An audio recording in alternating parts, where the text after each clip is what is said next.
एक पदार्थ से हम काटते हैं और उसके बाद आलू काटते हैं तो कैसा नीलाभ काला रंग बन जाता है? ये क्वेश्चन आता है अधिकतर जगहों पर ये क्वेश्चन आपको दिखाई देगा। तो आप ध्यान रखिएगा हमेशा कि मंड या कार्बोहाइड्रेट, अब कार्बोहाइड्रेट में भी चला बहुत सारा टाइप का कार्बोहाइड्रेट होता है। आप कहेगा जैसे कार्बोहाइड्रेट में है आपका सरल कार्बोहाइड्रेट है, जटिल कार्बोहाइड्रेट है। तो कार्बोहाइड्रेट अलग अलग प्रकार का होता है। कार्बोहाइड्रेट में ग्लूकोज, फ्रुक्टोज, माल्टोज, गैलेक्टोज सब कार्बोहाइड्रेट है। ऐसा नहीं कार्बोहाइड्रेट के बदले में अगर ग्लूकोज दे देगा तो वो भी सही है। कार्बोहाइड्रेट के बदले ग्लूकोज, फ्रुक्टोज, माल्टोज, गैलेक्टोज ये सब कार्बोहाइड्रेट का एक प्रकार है। क्या है ये?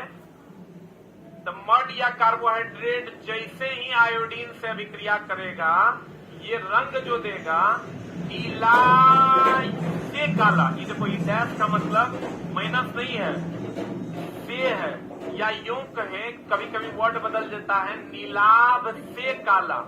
क्या बना देता है? चला नीलाभ से काला। मड, एक मिनट रुकना, चला तब लिखना एकदम बढ़िया चकचका। आज जो पन्ना में लिखना है कल से बढ़िया वाला पन्ना लेके आना।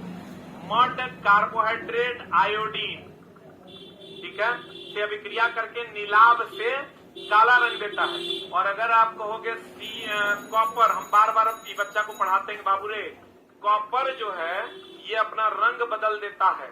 कॉपर अपना रंग कैसा कर लेता है? हरा। किसके कारण? Cu2O या H2S के कारण। और चांदी अपना रंग कैसा कर लेता है? काला। और ये किसके कारण कर लेता है? Ag2S के कारण। ये बिहार दरोगा का क्वेश्चन है, हम पहले भी आपको बोले हैं बिहार दरोगा 2023 का पीटी का क्वेश्चन है ही कि कॉपर पर किसकी परत जमती है तो वो हरा हो जाता है। कभी कभी कॉपर के जगह पीतल भी दे देगा। कॉपर की जगह क्या दे देगा? पीतल।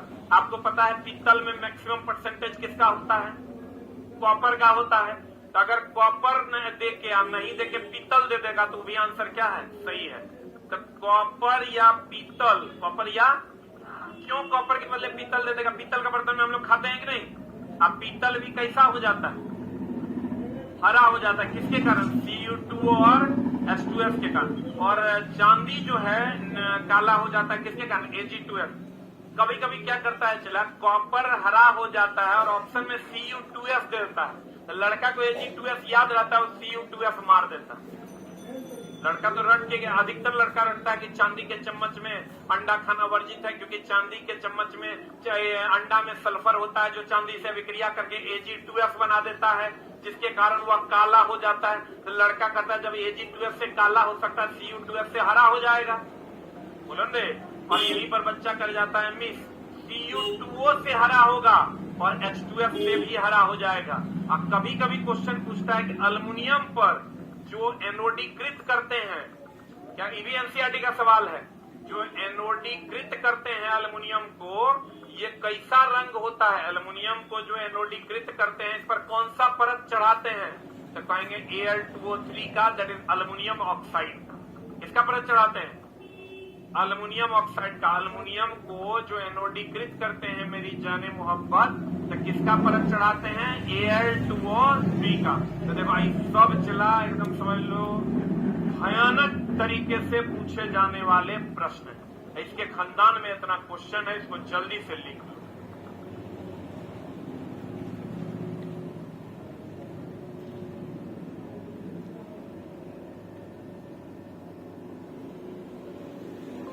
बिहार इलेक्ट्रिसिटी जिन बच्चों ने लिया है उनका कल से क्लास चलेगा 6 बजे से। नए बच्चों का 6 से 8 चलेगा नॉन टेक, 8 से नॉट ट्रेड। पुराने बच्चों का अभी सिर्फ 8 से नॉट ट्रेड चलेगा।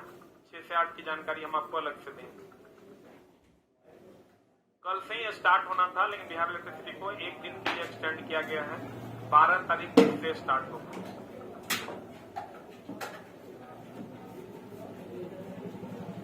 केस काला दिख रहा है, केस देख के की करेगा? कंटेंट देखो ना। हो गया?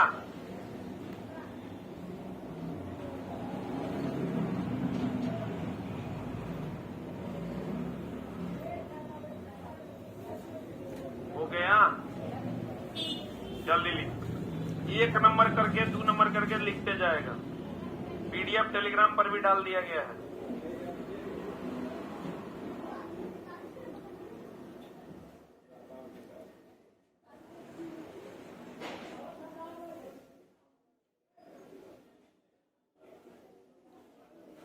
गया? ये पहला ऑब्जेक्टिव था आपका। दूसरा, पहला ऑनलाइन में प्रोटीन का परीक्षण CuSO4 से किया जाता है, जिसमें प्रोटीन का रंग कैसा हो जाता है? बैगनी। देखो चला प्रोटीन टेस्ट पूछने लगा है, क्वेश्चन ऐसा नया नया पूछता है, चला पता नहीं चलेगा चला पूछा क्या। प्रोटीन टेस्ट जो होता है ये किसके द्वारा करते हैं? कॉपर सल्फेट के द्वारा। अब बताओ कॉपर सल्फेट अम्लीय की क्षारीय? ये ध्यान रखना, कॉपर सल्फेट जो होता है चला, कॉपर सल्फेट होता है चला अम्लीय। क्या होता है ये? कॉपर सल्फेट अम्लीय होता है। कॉपर सल्फेट क्या होता है? अम्लीय होता है। अम्लीय होगा तो ये ABr फॉलो करेगा कि BRB? ABr बोले तो एसिड ब्लू टू रेड कर देगा। एसिड अम्ल जो है नीले को क्या कर देगा? लाल कर, ब्लू कर देगा। अम्ल नीले को लाल करेगा, एसिड ब्लू टू क्या कर देगा? रेड। क्लियर है? अब एक क्वेश्चन और हम लोग जानेंगे। हम चला वही बात पढ़ाएंगे जो तुम नहीं जानता है या तुमको बहुत थोड़ा थोड़ा आता है, जो तुम ऑलरेडी जानता है उस पर हम लोग आगे बढ़ेंगे। ठीक है ना? तो कहते हैं कॉपर सल्फेट अम्लीय होता है और ABr की बात होती है, यानी अम्ल नीले लिटमस पत्र को क्या कर देगा? लाल। यहां पर कोई डाउट है? प्रोटीन टेस्ट तो होता है कॉपर सल्फेट से। कभी कभी आपको पूछ देगा कि संपर्क विधि से क्या बनाते हैं? संपर्क विधि से चला H2SO4। कौन क्या बनाते हैं? H2SO4। और एक और आपको ऑलरेडी पता होगा, हेबर विधि से अमोनिया। हेबर विधि से अमोनिया बनाते हैं। और एक और जान लो चला, फेन उत्प्लवन विधि से क्या होता है? सल्फर का निष्कर्षण। फेन उत्प्लवन विधि, कौन विधि? इसका संबंध सल्फर के निष्कर्षण से है।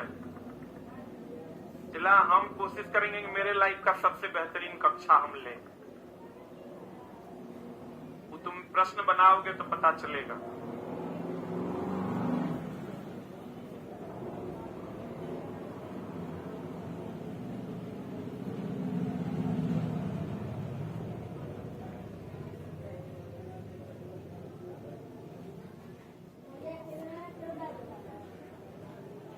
हो गया?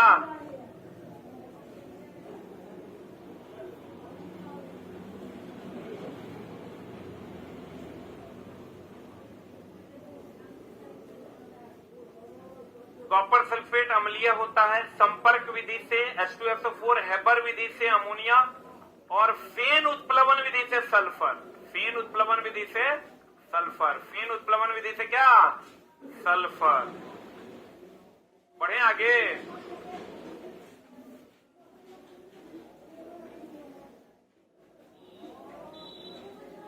कहते हैं कार्बोहाइड्रेट को देखो ऊर्जा प्रदान करने वाला भोजन कहा जाता है। जैसे चला ये वो चीज और है, ये जो लाइन लिखल है ना, ये NCERT के एग्जैक्ट लाइन है। एग्जैक्ट यही बात वहां लिखल है, उठा के खाली पेस्ट है। जैसे क्वेश्चन हम लोग क्या पढ़ते हैं, देखो कार्बोहाइड्रेट क्या देता है? ऊर्जा। ये बात NCERT में नहीं है। NCERT में कार्बोहाइड्रेट को ऊर्जा प्रदान करने वाला भोजन कहा जाता है। तो आपको पता है ऊर्जा से संबंधित आपका जो लाइन है वो सबको पता होना चाहिए। नहीं पता है तो कार्बोहाइड्रेट क्या देता है? क्या देता है? ऊर्जा देता है। और उसके बाद अगर हम बात करें कार्बोहाइड्रेट क्या देता है? ऊर्जा। वसा अत्यधिक ऊर्जा देता है, या देखो अत्यधिक में अधिकतम ऊर्जा देता है। Everything is a copy of a copy. We need to begin again with fresh eyes. See life for what it could be.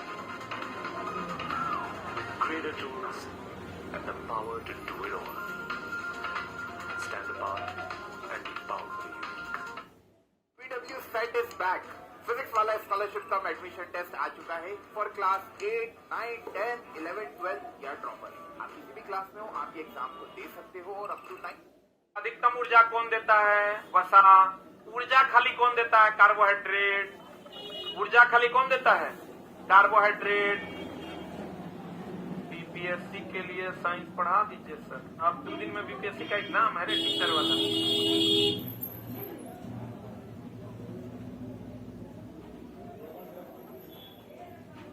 मेरे लाइफ का सबसे बेहतरीन क्लास होगा इस। आज तुम्हारे जीवन का भी सबसे अच्छा वाला क्लास होगा।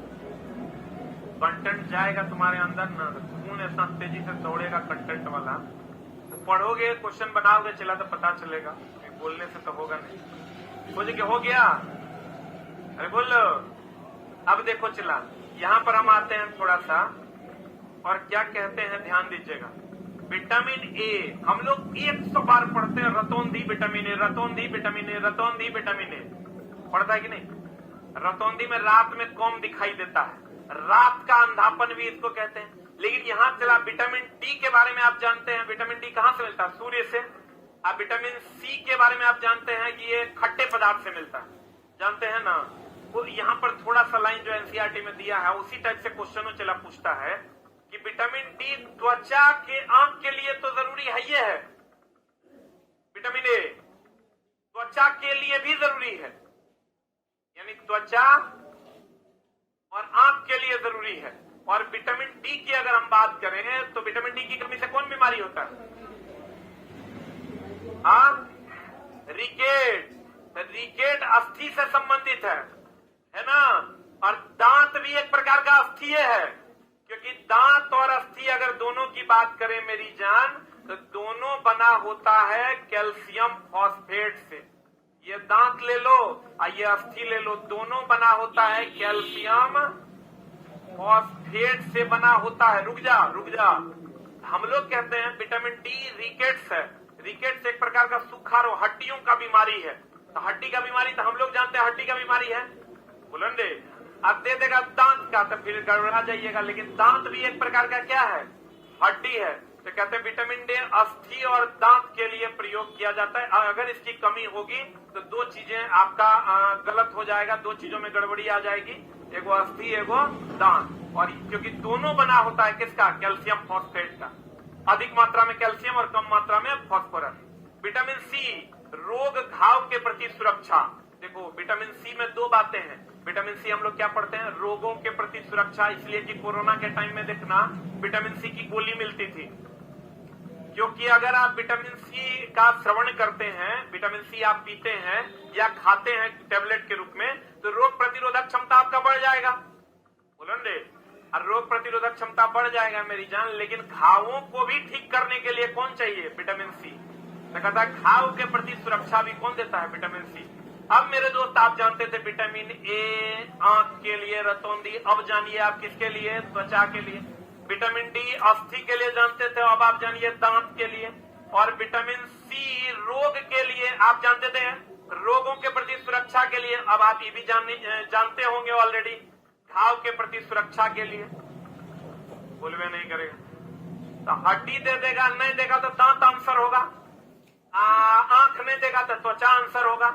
यहाँ पर रोग नहीं देगा तो घाव भरना आंसर हो जाएगा। अब कहोगे दोनों दे देगा तो नहीं देगा, कोई एक ही गुण देगा तो एक से अधिक उत्तर मार दीजिएगा। बोलिए, तो ये आपका मामला है। और अस्थि और दांत किसका बना होता है? Calcium phosphate. Any doubt?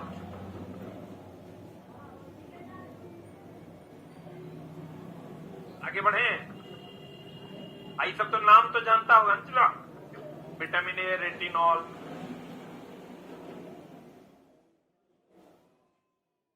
आई जो चला विटामिन सी है ना, घाव के प्रति सुरक्षा और रोग से लड़ने के लिए हमारे शरीर में एंटीबॉडी बनाने में सहायता करता है। कौन? Vitamin C. बढ़े, बढ़ गया क्या? 5 नंबर कहता है भोजन को गर्म का। अच्छा चला एक बात बताओ, जे तू जानता है ना उसको हम लोग इग्नोर करेंगे, वो तू पढ़ा हुआ है उस पर हम ज्यादा जोर नहीं देंगे। कि सबको पता है भोजन को धोएंगे बी या सी घुल के निकल जाएगा। तो नहीं जानत है जग में, तब जानत कि भैया धोएंगे ना तो बी और सी क्या हो जाएगा? निकल जाएगा। लेकिन आप जानिए कि भोजन को गर्म भी कीजिएगा तो विटामिन सी आसानी से नष्ट हो जाएगा, क्योंकि गर्म अगर आप भोजन को करते हैं तो मॉइस्चराइज होगा, मॉइस्चराइज होगा तो विटामिन सी आसानी से निकलेगा तो गर्म करने तो जल जाएगा। बुलंदे, अभी तक आप ये जानते थे कि बी और सी को अगर इसीलिए कहते हैं खट्टे फलों को काट कर नहीं धोना है, या सब्जियों को काट कर नहीं धोना है, पहले धोना है तब काटना है, न तो बी या सी पानी में घुल कर निकल जाएगा। लेकिन आज आप जानिए कि अगर आप पकाते पकाते हैं भोजन को तो बी निकले ना निकले विटामिन सी आपका निकल लेगा। क्या करने से? पकाने से। आज जल के साथ घुलनशील कौन कौन है ये आप ऑलरेडी जानते हैं। जल के साथ घुलनशील कौन कौन है? बी और सी। जल के साथ घुलनशील कौन है? बी और सी। अब गर्म करने पर जो जल जाएगा, समाप्त हो जाएगा, वो कौन है? Vitamin C. समझ में आया? बोलन रे। ये बहुत बच्चों के लिए पढ़े भी होंगे और कुछ बच्चे नहीं भी पढ़े होंगे, तो आप दोनों बच्चे देख लीजिए कि जल में घुलनशील बी और सी। आप भोजन को गर्म करने पर जो नष्ट होगा वो विटामिन सी। क्लियर है? बोलो हाँ। आंसर। अब देखो रुक्षांश क्या होता है? रुक्षांश की अगर हम बात करें, चला देखो कभी कभी आप क्या कीजिए, चला इसबगोल वगैरह कभी पिए हैं। इसबगोल क्या है? चला वो लोग कहता है कब्ज वगैरह है ना, तो इसबगोल पी लो।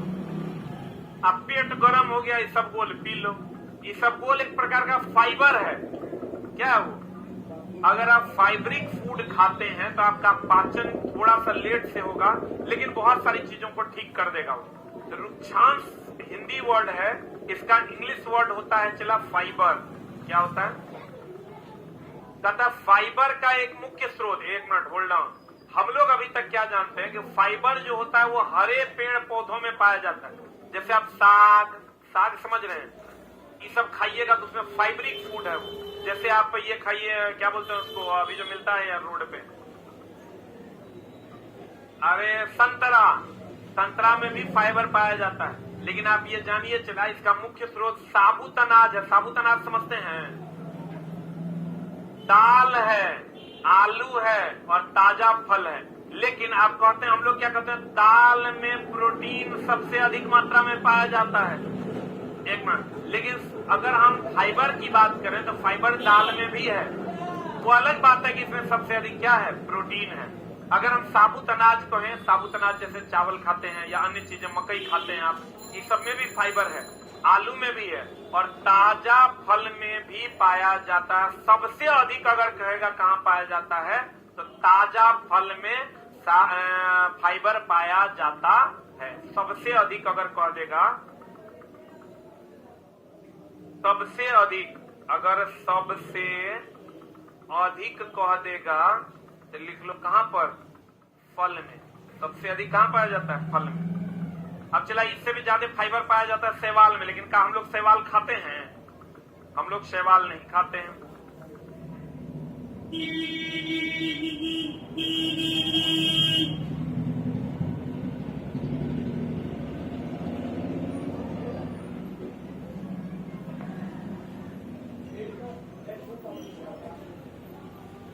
सबसे अधिक फाइबर कहां पाया जाता है? शैवाल में।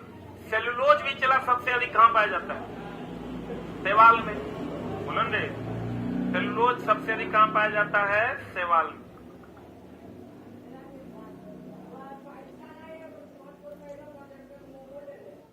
चलते हैं चला अगले प्रश्न की ओर। कहता है वह पदार्थ जिसे आसानी से संपीड़ित खरोंचा जा सकता है, कोमल पदार्थ तथा इसका उल्टा कठोर पदार्थ। अब देखो तीन प्रकार का पदार्थ है, एक कोमल पदार्थ है, एक कठोर पदार्थ है। एगो चला अगर हम बात करें चिम्मड़ पदार्थ, देखो सब अलग अलग है, कोमल, कठोर, चिम्मड़। अब चला दोनों का हिंदी अलग अलग है। इसका इंग्लिश हार्ड है, इसका इंग्लिश टफ है। बोलो हाँ। इसका जो इंग्लिश है सॉफ्ट है। बोलो हाँ। इलास्टिक प्लास्टिक तो जानता होगा। इलास्टिक जिसको हम खींचे तो पुनः अपने शेप में आ जाएगा। अब प्लास्टिक जिसको खींचे तो पुनः अपने शेप में नहीं आए। लेकिन मेरे दोस्त कोमल, कठोर और चिम्मड़ समझ लो। कोमल तो कोमल है। कोमल क्या है? कहता हुआ पदार्थ जिसे आसानी से संपीड़ित और खरोंचा जा सके। जैसे आप ले लीजिए पनीर, कोमल है, उसको खरोंच भी सकते हैं, आसानी से उसको संपीड़ित भी किया जा सकता है। तो कोमल के बारे में तो कोई बात नहीं करेंगे, लेकिन हार्ड और चिम्मड़ के बारे में बात करेंगे। एक बात वो नहीं करेंगे, एक एग्जाम्पल देंगे और आप तुरंत समझ जाइएगा। जैसे स्टील,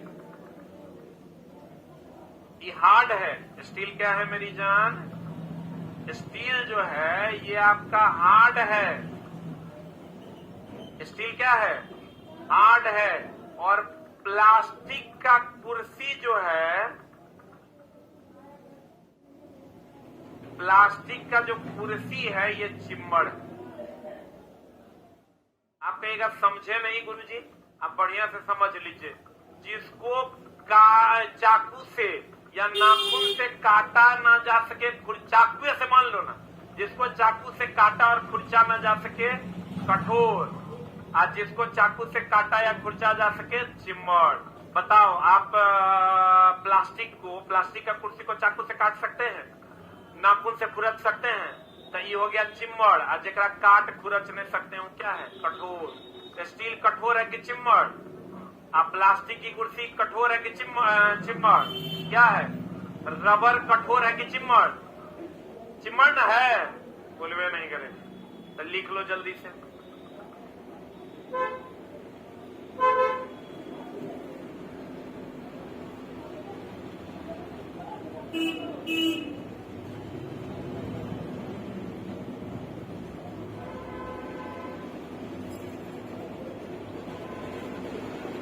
वो छोटा लिखता है अच्छा पढ़ा लेते हैं।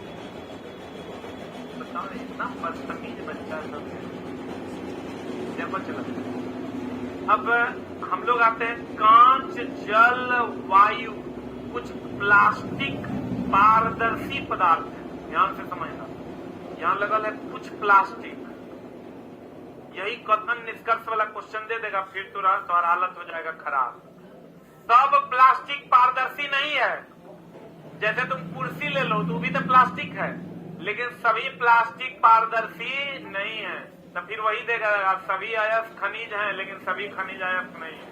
तो देगा सभी प्लास्टिक पारदर्शी है और कुछ प्लास्टिक पारदर्शी नहीं है। तो तू ये जान लो कि सब प्लास्टिक पारदर्शी है क्या? इस मामले में हम लोग 3 बात पढ़ते हैं हमेशा। एगो पढ़ते हैं चला ट्रांसपेरेंट,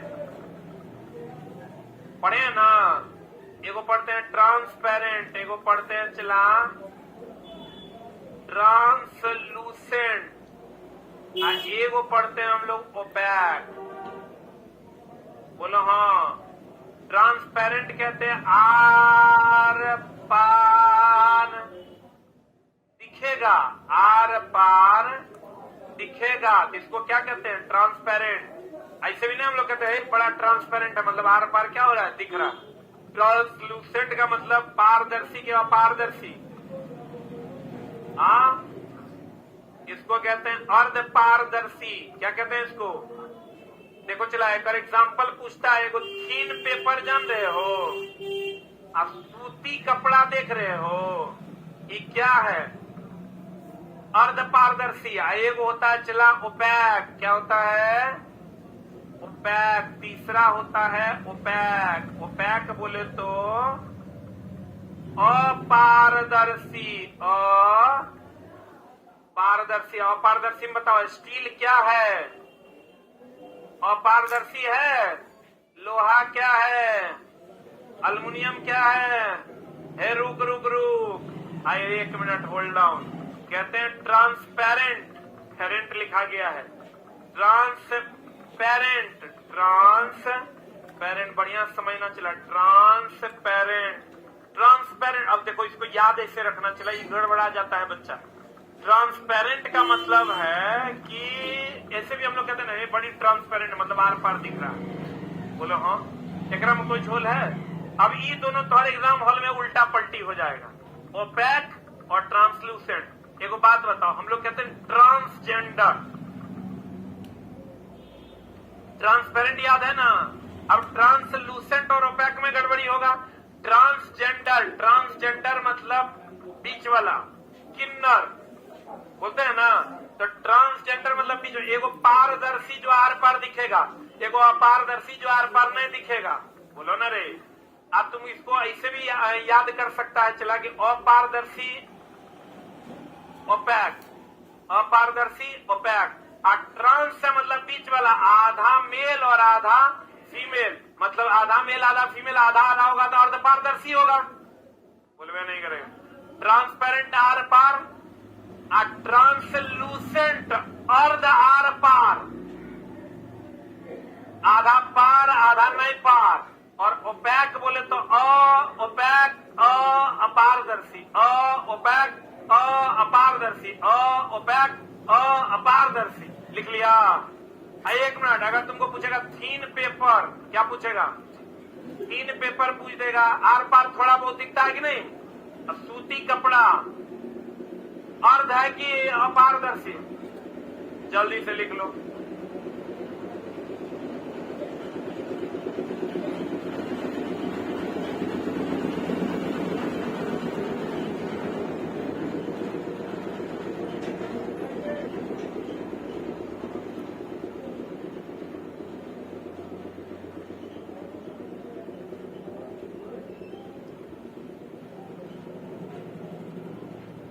हो गया?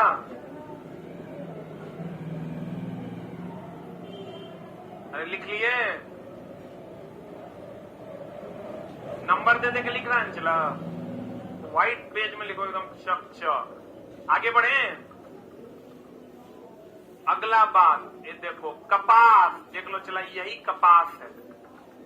एकरे से तुम्हारे एग्जाम में क्वेश्चन बन जाएगा फिगर देख के। कपास की प्राप्ति क्या हुआ उसको? हाँ, चक्कर आ रहा है। कपास की प्राप्ति किससे होती है? ये चला, कपास मतलब रुइया समझ रहा है। इसकी प्राप्ति किससे होती है? फूल से। हमेशा ध्यान रखना, रबर जो है ये रबर प्राप्त होता है आइसोप्रीन से। किससे प्राप्त होता है चला?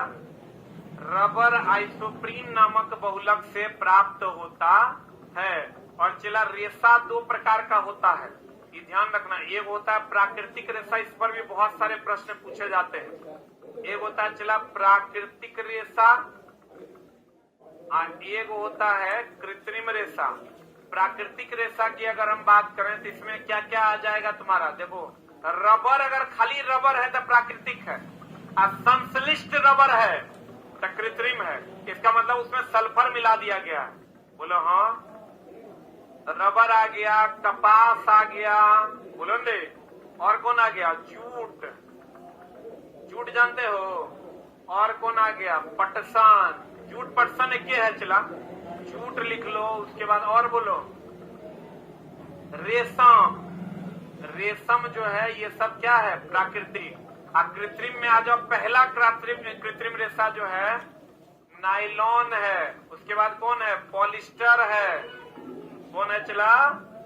नायलॉन के बाद क्या है? पॉलिस्टर। कौन है? पॉलिस्टर। इसके बाद है रेयॉन। क्या है? रेयॉन। कृत्रिम रेशा है। जल्दी से लिख लो।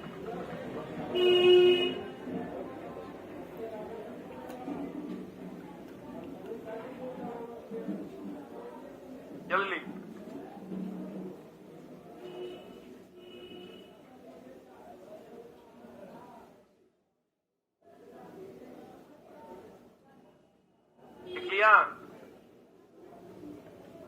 रबर की अगर हम बात करें तो रबर कहां से मिलता है? आइसोप्रीन से।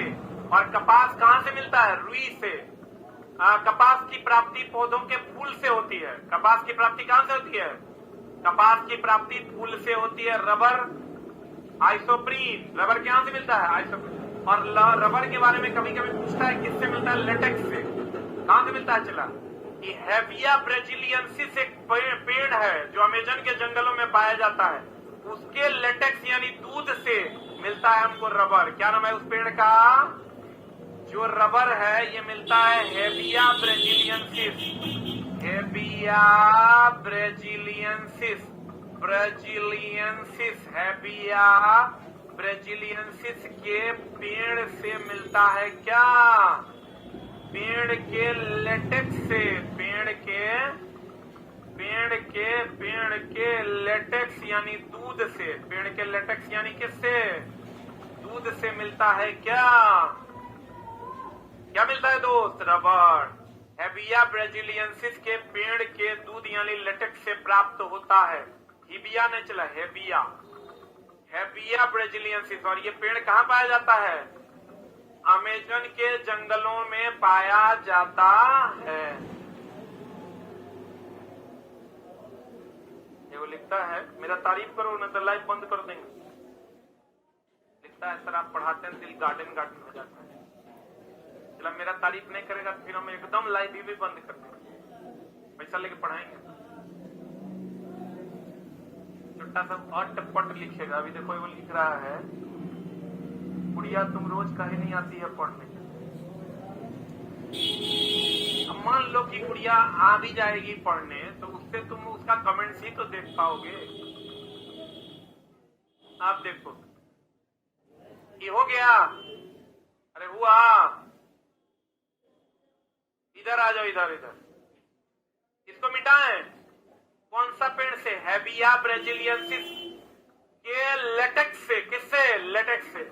आइसोप्रीन कह देगा चला रबर एक प्राकृतिक बहुलक है, लेकिन अगर कह देगा संश्लिष्ट रबर, तो संश्लिष्ट का मतलब एक कृत्रिम होता है। आ जाओ इधर। कहते हैं मेरी जान, सूखे पौधों को की डंडियों को आसानी से अलग करना क्या कहलाता है? थ्रेशिंग। ये चला सबको पता होगा, किसान के बच्चे हैं हम लोग के लिए तो नॉर्मल बात। सूखे पौधों की डंडियों से अनाज को अलग करना सब थ्रेशरिंग जानता है, लेकिन एनसीईआरटी में प्रश्न था तो ये वन लाइनर आपके सामने उपस्थित है। इस पर हम लोग ज्यादा टाइम ना देते हुए अगले में चलते हैं। अनाज से भूसी को अलग करना ये निष्पावन है। सब क्वेश्चन है एनसीईआरटी में, अगर मजाक में नहीं लेना। अनाज से भूसी को अलग करना निष्पावन क्या है? निष्पावन कहलाता है, जिसको इंग्लिश में विनोइंग कहते हैं। क्या कहते हैं? चला अनाज से भूसी को अलग करना विनोइंग यानी निष्पावन कहलाता है। लेकिन यही अगर तुरा कह देगा सूखे डंठल कपा किधर गया, सूखे पौधों की डंडियों से अनाज को अलग करना क्या कहलाता? थ्रेशिंग। तो बताओ तो चला ई बात दोनों अलग अलग है कि नहीं है? ई तो हम लोग तब जो भूसी वगैरह अलग करते नहीं या गुंडा अलग करते हैं। गुंडा जानता है रे? वो फिल्म वाला गुंडा नहीं होता, धान में चावल में का जो गुंडा होता है उसको हम लोग करते हैं अलग। उस विधि को हम लोग निष्पावन कहते हैं। क्या कहते हैं इसको? और चला तुमको हम हमेशा पढ़ाते हैं कि समुद्री जल का शुद्धिकरण किसके द्वारा होता है? किसके द्वारा? आसवन। समुद्री जल का शुद्धिकरण जो है ये आसवन विधि द्वारा होता है। कौन विधि द्वारा?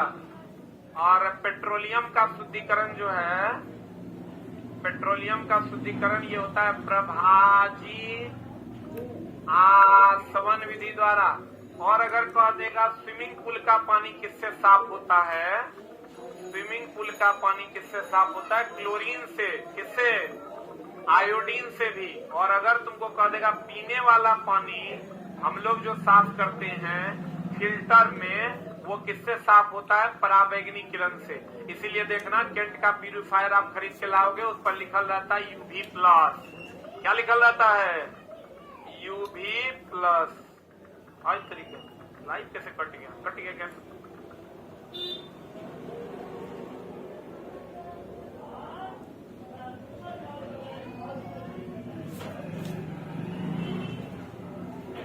कट गया।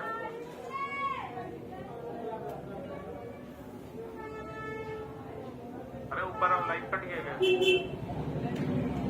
ऊपर आओ, ऊपर जो तो कट गया क्या? चल रहा है पंचांग भी आता है लाइवों में।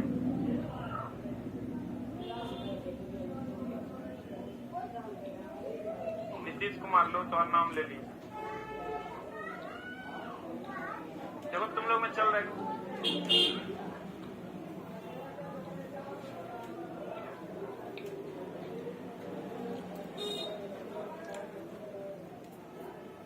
हो गया? चला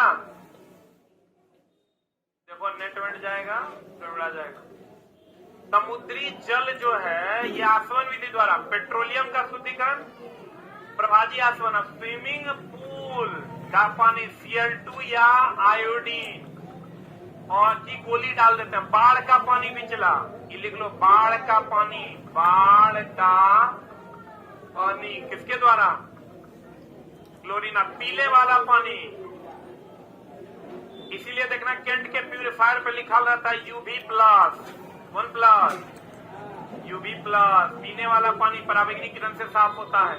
स्विमिंग पूल का पानी क्लोरीन से या आयोडीन से, या क्लोरीन से कौन सा पानी? बाढ़ का पानी। बाढ़ के पानी को शुद्ध किया जाता है। पेट्रोलियम का शुद्धिकरण प्रभाजी आसवन, और समुद्री जल का शुद्धिकरण आसवन। सही है। अगला प्रश्न में चलते हैं चिला जी। अगला प्रश्न आपके स्क्रीन पर ये रहा, मिश्रण के नीचे तली में बैठा अवक्षेप। हम पहले भी बोले थे, चला अवक्षेप का कुछ गुण लिख लो। अवक्षेप हम एनसीईआरटी का सवाल है कि अवक्षेप जो है पानी में अघुलनशील होता है। पानी में अघुलनशील है कौन? अवक्षेप। अवक्षेप लिख के डाल दो, लिखो पानी में अघुलनशील। आइए, ठोस अशुद्धि है। कौन अशुद्धि है? चला ठोस अशुद्धि है। कौन अशुद्धि है? ठोस अशुद्धि है।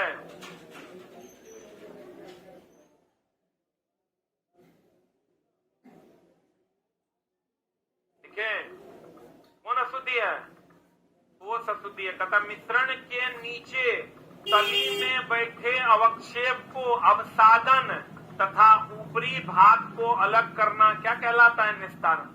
अब देखो चला, ये जो तुम पानी डाले हो, यहाँ जो गंदगी नीचे अलग हुआ है, इसको हम लोग कहते हैं अवक्षेप। ये जो ऊपर वाला मटेरियल है, इसको हम लोग कहते हैं निस्तारण। कहते हैं मिश्रण के नीचे तली में बैठे अवक्षेप को अवसादन, यानी इसको अवसादन कहते हैं। ये जो अवक्षेप है, इसको हम लोग क्या कहते हैं? चला, ये जो अवक्षेप है, इसको हम लोग अवसादन तथा ऊपरी भाग को अलग करना क्या कहलाता है? निस्तारण। या अलग करने की विधि को क्या कहते हैं? निस्तारण। क्या कहते हैं? निस्तारण कहते हैं। कहता छानने की प्रक्रिया निस्यंदन। इसीलिए चला हम लोग हमेशा कहते हैं नाले के पानी से ठोस अशुद्धि को अलग करना निस्यंदन। हम जो पानी पीते हैं यह प्रक्रिया भी निस्यंदन है, क्योंकि हम जो चला पानी पीते हैं वो पानी ऊपर से नीचे जाती है, नीचे जो ठोस अशुद्धियां जमीन के स्तरों पर निकल जाती है। और उसके बाद देखो हम लोग पानी कैसे पीते हैं। ये हमारा पृथ्वी का सतह है, ये पानी का पाइप है, और ये चला ऐसे अलग हुआ। ये यहाँ जो पानी है, यहाँ जो पानी है, ये पानी ठोस अशुद्धियां अलग हो जाती है, बाकी पानी नीचे आ जाता है। ठोस अशुद्धियां अलग हो जाती है, बाकी पानी कहाँ जाता है? नीचे। नीचे आता है। चला फिर हम लोग जो है पाइप की सहायता से इसको क्या करते हैं? खींच लेते हैं। खींच लेते हैं ये पानी को, और खींच के फिर हम लोग पी लेते हैं। यह प्रक्रिया भी निस्यंदन है। क्या है ये? नाले के पानी, जो नाला का पानी है, समझ लो जितना नाला में बह रहा है पानी, फिर हम लोग ओकरा पीते हैं। लेकिन यह विधि क्या कहलाती है? निस्यंदन। इसमें लेकिन ठोस अशुद्धियां ही अलग होती है। इसीलिए तो हम लोग पराबैंगनी किरण का उपयोग करके एंटी उसका जितना भी बैक्टीरिया है उस सबको क्या करते हैं? मार देते हैं। क्योंकि निस्यंदन विधि में सिर्फ और सिर्फ अघुलनशील अशुद्धि ही अलग होगा, जो ठोस अशुद्धि है वही अलग होगा। द्रव अशुद्धि में घुला हुआ पदार्थ अलग नहीं होगा।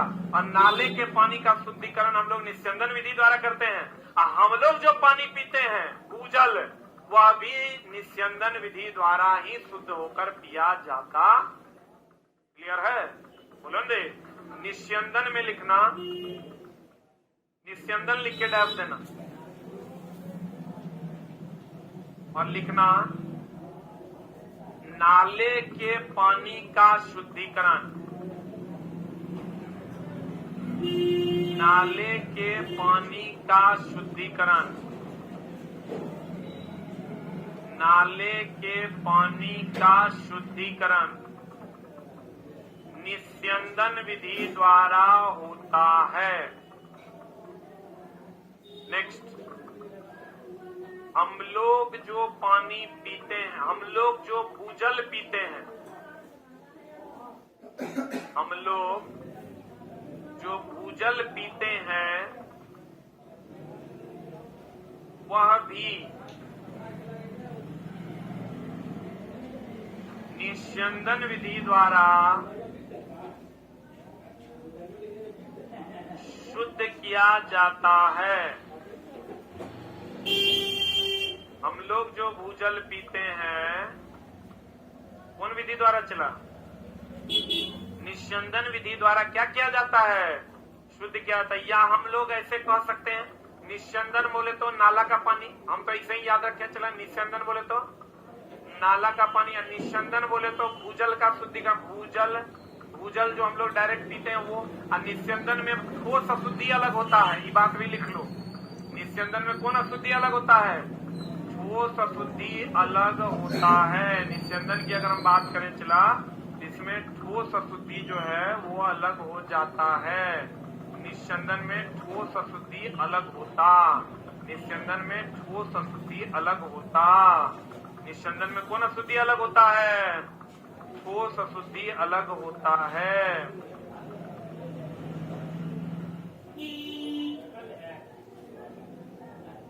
निस्यंदन में कौन अशुद्धि अलग होता है? ठोस अशुद्धि। अब चला देखो, कहते हैं क्वेश्चन कहता है, लाइन कहता है, कमजोर तना जो भूमि पर फैलता है विसर्पी लता कहलाता है। ये देख लो, ये जो जमीन पर कमजोर तनाएं फैलती है इसका नाम कौन लता है? विसर्पी लता। कल हम पढ़ाए थे एक जगह, स्तंभ जड़ किसको कहते हैं? बरगद से जो निकलता है स्तंभ जड़ जो है, स्तंभ जड़ जो है चला, ये कहां से निकलता है? बरगद से निकलता है। बरगद से निकलने वाला आरोही जड़ किसका? आरोही जड़ किसका? आर्किड का। किसका? आर्किड की जो जड़ें होती है वो कैसी जड़ें होती है? आरोही जड़ जो है ये आर्किड में पाया जाता है। कहाँ पाया जाता है चला? आर्किड में। स्तंभ जड़ किसको? स्तंभ जल नहीं, स्तंभ जड़ कहाँ पाया जाता है? बरगद में। कहाँ पाया जाता है? और आर्किड को हम लोग नाइट्रोजन अवशोषण करने वाला पौधा भी कहते हैं, बुलंदे, क्योंकि इसमें नाइट्रोजन की क्या होती है? कमी होती है। स्तंभ जड़ कहाँ पाया जाता है? बरगद में। अधिकतर तुमको यही पूछेगा चला, स्तंभ जड़ कहाँ पाया जाता है? बरगद में। आप कहेगा कमजोर तना जो भूमि पर फैलता है उसे कौन लता कहते हैं? विसर्पी लता। कौन लता कहते हैं? कमजोर तना जो भूमि पर फैलता है उसे विसर्पी लता कहते हैं। कमजोर तना जो भूमि पर फैलता है उसे विसर्पी लता कहते हैं। कमजोर तना जो भूमि पर फैलता है उसे विसर्पी लता कहते हैं। स्तंभ जड़ कहाँ पाया जाता है? बरगद में। कहाँ पाया जाता है? बरगद में। कत्ता पत्ती वह भाग है जो तने से जुड़ी होती है, पर्णवृत्त कहलाता है। पत्ती का जो भाग, ये वाला भाग यही थे, जो तने से जुड़ा होता है उसे पर्णवृत्त कहते हैं। क्या कहते हैं उसको? कभी कभी चला क्वेश्चन पूछ देता है, एनसीईआरटी पूछता क्या है, एनसीईआरटी में दिया हुआ है, ये वाला भाग देख लो, ये जो पत्ती का ये वाला भाग है इसको हम लोग कहते हैं सिरा। क्या कहते हैं इसको? ये जो बीच वाला भाग है इसको कहते हैं, क्या कहते हैं? मध्य सिरा। क्या कहते हैं इसको? मध्य सिरा। यही जो भाग है ये पर्णवृत्त। एनसीईआरटी में यही 3 को सवाल दिया हुआ है, सिरा, मध्य सिरा और पर्णवृत्त। हाँ, ये वाला, अरे क्या बात है, यही क्वेश्चन आया था, फिगर वाला क्वेश्चन अगर तुम देखा होगा तुमको मिलेगा। अच्छा एक बात पता चला, पौधों में वाष्पीकरण होता है कि देखो ऑनलाइन वालों तुमको भी हम एक सवाल देते हैं, बड़ा सिंपल सा सवाल है। पौधों में, ऑफलाइन वाले तुम भी बताएगा, पौधों में वाष्पीकरण होता है कि वाष्पोत्सर्जन होता है? जल्दी से ऑनलाइन वाले तू भी जवाब देगा। ये क्वेश्चन हमको मिला तो बड़ा हंसी लगा कि साला कितना गड़बड़ गड़बड़ काम कर रहा है बच्चा, यहाँ पढ़ते पढ़ते मर रहा है, पूछने वाला साफे पगला रहा है। वाष्पीकरण और वाष्पोत्सर्जन में अंतर है। पानी का वाष्पीकरण होता है बुलंदे, और वाष्पोत्सर्जन किसका होता है? पौधे में। पौधे में कहां से? रंध्र से। कहां से चला? पौधे के रंध्र वाले भाग से क्या होता है? वाष्पोत्सर्जन।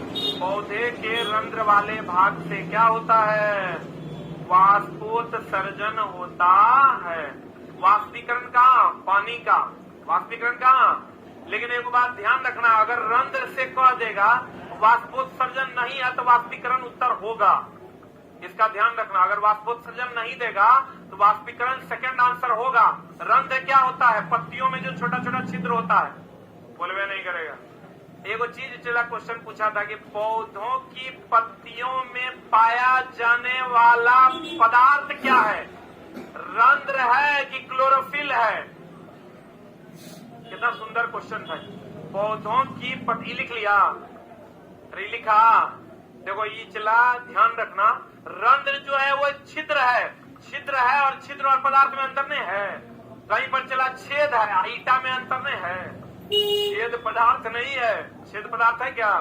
क्वेश्चन तुम्हारा पूछा है कि पौधे की पत्ती में उपस्थित पदार्थ क्या है, बताओ। एक ऑप्शन तो देगा जाइलम है, जाइलम है, दूसरा ऑप्शन देगा फ्लोएम है, और तीसरा ऑप्शन दे देगा तुमको रंध्र है, फ्लोएम है, और तीसरा ऑप्शन दे देगा रंध्र है, और चौथा ऑप्शन देगा क्लोरोफिल है। बताओ क्या होगा, क्या हो जाएगा? क्योंकि क्लोरोफिल नहीं है, क्लोरोफिल मैग्नीशियम है। अब मैग्नीशियम तो एक तत्व है, और तत्व है मतलब पदार्थ है, क्योंकि पदार्थ 3 प्रकार का, तत्व, यौगिक और मिश्रण। क्लोरोफिल में मैग्नीशियम है, मैग्नीशियम तत्व है, और तत्व पदार्थ के प्रकार हैं, इसलिए तत्व एक प्रकार का पदार्थ है। इसीलिए हम लोग कहते हैं पौधे की पत्ती में उपस्थित पदार्थ जो है वो क्लोरोफिल है। क्लोरोफिल नहीं है, क्लोरोफिल मैग्नीशियम है, और मैग्नीशियम नहीं है, मैग्नीशियम तत्व है, और तत्व नहीं है, तत्व क्या है? पदार्थ। क्लियर है? बोलो ना रे, what is the answer? 4 number is the right answer. बोलो हाँ, बोलो हाँ। क्या मजा आ रहा है? और मेरे लाइफ का सबसे बेहतरीन क्लास हम लेने वाले। हमको पता ही नहीं था कि सलाम वन लाइनर पे बहुत बढ़िया पढ़ा सकते हैं। हम इसीलिए वन लाइनर ट्राई नहीं करते थे, हमको लगता था मेरा 4 ऑप्शन वाला स्पेशलाइजेशन, ये तो हम 4 ऑप्शन से भी बढ़िया पढ़ाते। हेलो, पीडीएफ आ गया? अब क्यों नहीं आया? अरे पगला,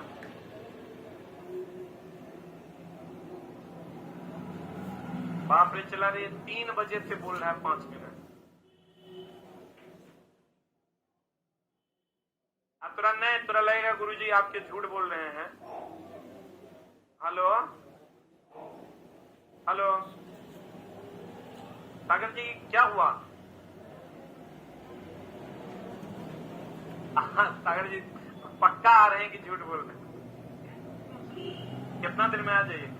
10 मिनट हम आ जाए। ये तो सागर जी 3 बजे से ही मामला चल रहा है।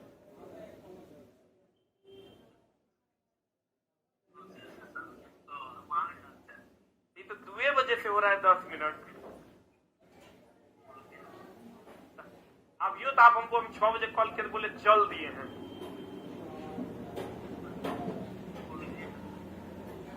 अच्छा कोई बात नहीं, सुनिए ना, नहीं होगा तो आज बोल देते हैं बच्चा को कल से मिलेगा, कोई दिक्कत नहीं, आप करवा लीजिए। अभी तो बच्चा को छोड़ रहे हैं हम ना, तो आज नहीं है मिलेगा, हम कल से बोलेंगे। आप करवा ही लीजिए, कल 12 बजे के बाद दीजिए।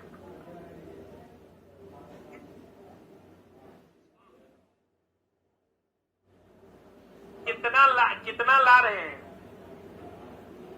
1000 के बाद बच्चा अभी 2000 है। कोई बात नहीं, कल देंगे। आप करवा के आके रख दीजिए, कल देंगे।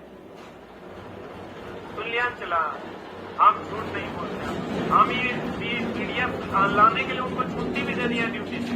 अब 2 बजे से हम अपने से कॉल कर रहे हैं कि ले आएगा। फाइनली देखो, अब यो हमको जब क्लास पूछ रहे थे तो हम बोले 5 मिनट में देगा। हमको बोला पहुंच गए बिगना पहाड़ी मोड़ पर। अरे वाह, ये देखो चला, कोई बात नहीं, चला आज तो हम लोग पढ़ ही लिए ना, लेकिन कल जो है हम लोग जब लेंगे पीडीएफ आपको 12 बजे 2 बजे के बाद मिलेगा। 2 बजे के बाद अगर आया होगा 2 बजे के बाद उपलब्ध मिल जाएगा। और साइंस टेस्ट में जिन बच्चों का एडमिशन है उनको लेना नहीं है, कल आप यहाँ आइएगा तब तो क्लास में बंटवा देंगे, ठीक है ना। बाकी बच्चे अपना ले लेंगे, साइंस टेस्ट वाले नहीं लेंगे, उनको यहाँ मिल जाएगा। वहां नहीं मांगना है काउंटर पे, नहीं कार्ड दिखा के नहीं मांगना है, उसमें घपला हो जाएगा। जो बच्चा कार्ड के साथ एंट्री करेगा उसको मिल जाएगा। तो इधर आते हैं हम लोग, पौधों की पत्तियों में उपस्थित पदार्थ कौन है? क्लोरोफिल।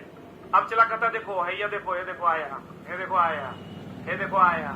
हम यही ना भी पढ़ा रहे थे, हम बोले थे पत्ती से जल के वाष्पीकरण की प्रक्रिया वाष्पोत्सर्जन कहलाती है, ना कि वाष्पीकरण कहलाती है। वाष्पीकरण की वाष्पोत्सर्जन क्या कहलाती है? वाष्पोत्सर्जन कहलाती है। क्लियर है? और पानी का क्या होता है? वाष्पीकरण। अच्छा चला, जब इतना तू पढ़िए लिया तो वो एनसीईआरटी का एक और सवाल है, बताएगा? बता दो तुरा, हम पूछ जाएंगे कि तू सही में पढ़ता है। बताएगा? एक बात बताओ, चला एकदम सिंपल सा क्वेश्चन हम तुरा देते हैं, अब तू हमरा बताना। वाष्पीकरण एकदम कोई नहीं बोलेगा, जब बोलेंगे तब बोलना। वाष्पीकरण जो है पहला उष्मा क्षेपी है, कोई नहीं बोलेगा। दूसरा ऑनलाइन वालों तू लोग भी बोलेगा रुक रुक रुक रुक रुक रुक रुक रुक रुक। हम बताते हैं, को बात है ग्राम में, जैसे ही क्वेश्चन चला रट्टा नहीं मारना, सोचना है। Think about the question. ये सोचो, ये जो सिस्टम है वाष्पीकरण, ये उष्मा ले रहा है कि हमरा दे रहा है? रुक रुक रुक ना। चला हम एक और दूसरा एग्जांपल एक्सप्लेन कर देते हैं, तुमको बढ़िया समझो ना। जैसे हम लोग जो कहते हैं वाष्पीकरण, हमको ये याद कर रहे, देखो पानी है, रट्टा मारोगे चला तो उसमें छेपी सोसी हो जाएगा, सोसी छेपी हो जाएगा। हम ये याद करेंगे कि वाष्पीकरण है, उष्मा लेगा। क्या करेगा? उष्मा लेगा। तो लेगा तब ना पानी गर्म होगा तो वाष्प बनेगा। क्लियर है? अब आ जाओ ऊर्ध्वपातन पे, हंसना नहीं। ऊर्ध्वपातन हमको पता है ठोस से गैस में बदलता है। ठोस से किस में बदलता है? गैस में। ठोस से अगर ये ऊर्ध्वपातन विधि है, ठोस से किस में बदल जाता है? चला ठोस से किस में बदल जाता है?